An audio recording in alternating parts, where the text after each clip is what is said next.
So carrot halwa చేసుకోవడానికి అయితే carrot తడుక్కోవడం అయితే జరిగినది. నెక్స్ట్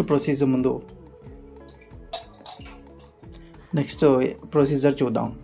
సో ఈరోజు క్యారెట్ హల్వా చేయడానికి అయితే మేమైతే అన్ని ఐటమ్స్ అయితే రెడీ పెట్టుకున్నాం అనమాట. కావాల్సిన వస్తువులు పంకిన్ సీడ్స్, కాజు, తర్వాత అక్కడ వచ్చేసి క్యారెట్ తురుము, ఇక్కడ వచ్చేసి కాజు.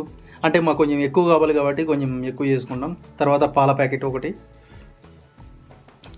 సో ఇంకా అంతా అక్కడ సిద్ధమవుతుంది అనమాట. మీకు ఎంత కావాల్సితే అంతనే వేసుకోండి. మాకు కొంచెం ఎక్కువ డ్రై ఫ్రూట్స్ అవి కొంచెం ఎక్కువ తినడం ఇష్టం కాబట్టి కొంచెం ఎక్కువగా మిక్స్ చేసుకుంటున్నాం. సో క్యారెట్ హల్వా చేసుకోవడానికి ముందుగా మనం అయితే దీంట్లో 2 టేబుల్ స్పూన్ గీ అయితే వేసుకోవాలి. సో నెయ్యి అయితే కొంచెం ఎక్కువ వేసుకున్నాం. మీకు ఎంత కావాలంటే ఎంత వేసుకోవచ్చు. మాకు కొంచెం అన్నీ ఎక్కువ వేసుకోవడం అనమాట. మేమైతే కాజు ఈ నెయ్యిలోనే ఫ్రై చేసుకొని తీసి పెట్టుకుంటాం. మేము కాజు ఇందులోనే చేసుకొని ఫ్రై చేసుకుంటున్నాం. డైరెక్ట్ సపరేట్గా కూడా చేసుకోవచ్చు.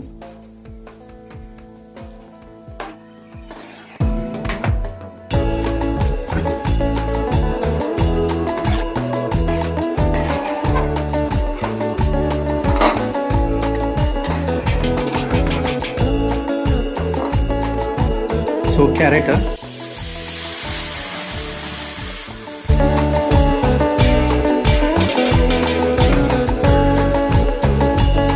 ఇలా నీళ్ళు యాడ్ చేసుకోవాలి.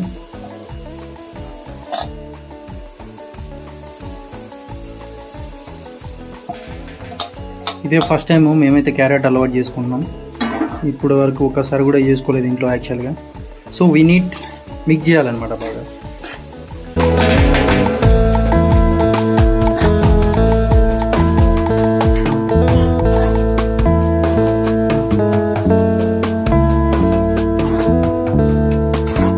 బాగా మంచిగా ఉన్న నెయ్యి అంతా దీనికి పట్టుకునేలాగా మిక్స్ చేసుకోవాలి.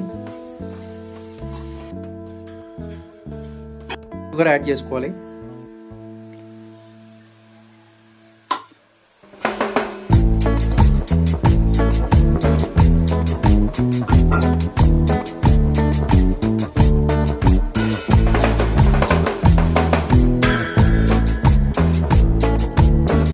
తర్వాత వచ్చేసి మిల్క్.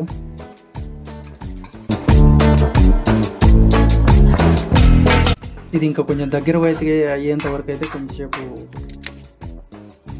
హీట్ చేసుకోవాలి.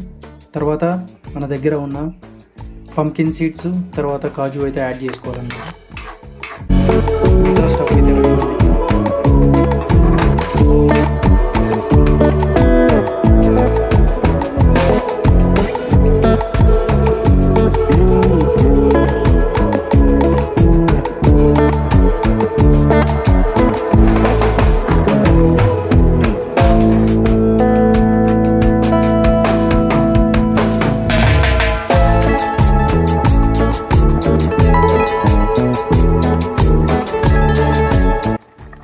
రెడీ అయింది. ఇప్పుడు మా అమ్మ చేత రివ్యూ చూపిద్దాం ఎలా ఉంది.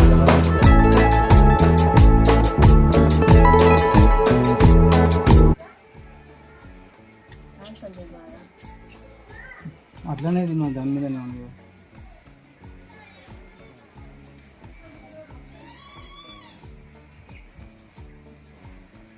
ఎలా ఉంది? బాగుంది, సూపర్గా ఉంది. కమ్మగా నిజంగానే బాగుంది. మొత్తం తినేసేసా. బాగుంది, మంచిగా ఉంది. మొత్తం తినేస్తా. ఆడ జీడిపలకలు కూడా ఉన్నాయి, కాజు ఉంది, మంచిగా ఉంది. బాగా చక్కెర కూడా బాగా దొరికింది. చేసుకోండి.